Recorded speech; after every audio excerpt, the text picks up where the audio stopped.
সংস্কার এই মুহূর্তে দরকার রাষ্ট্রের সংস্কার।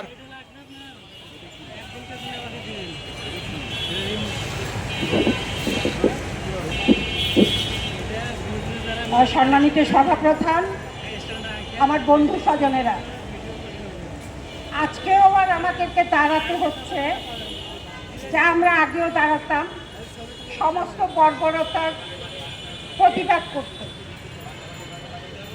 আমরা ভেবেছিলাম আমাদের 24-এর পরে অন্তত এই বর্বরতাগুলোর জন্যে আমাদেরকে আর দাঁড়াতে হবে না, কিন্তু আমাদের সেই ভাবনা ভুল প্রমাণিত হয়েছে।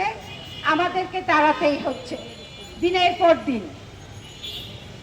সবচেয়ে মজার ঘটনা হচ্ছে, যখন মব হয় তখন আমাদের দায়িত্ববান জায়গা থেকে বলা হয় এটা তো মব না, এটা হচ্ছে জনগণের রোষের প্রকাশ, প্রেশার।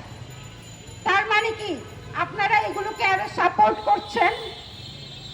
মাজার ভাঙছে, আপনাদের ভাবনা আচ্ছা আর একটু দেখি, আবারও মাজার ভাঙছে, আচ্ছা আর একটু দেখি না, আবারও মসজিদে সমস্যা হচ্ছে, মন্দিরে সমস্যা হচ্ছে।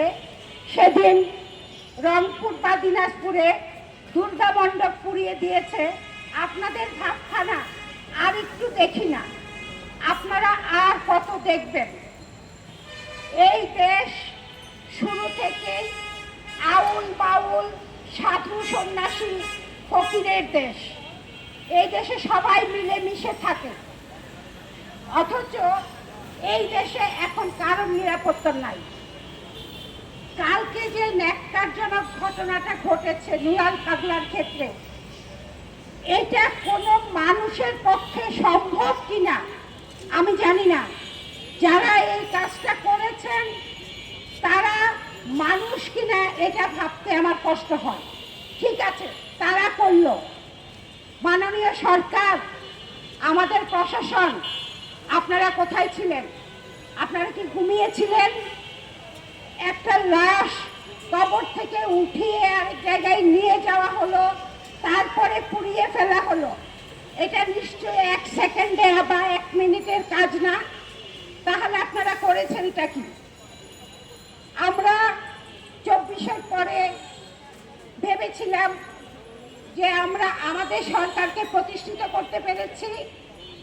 আমাদের সরকার মানেই হচ্ছে একটা ন্যায়ভিত্তিক সরকার, একটি ন্যায্যতার সরকার।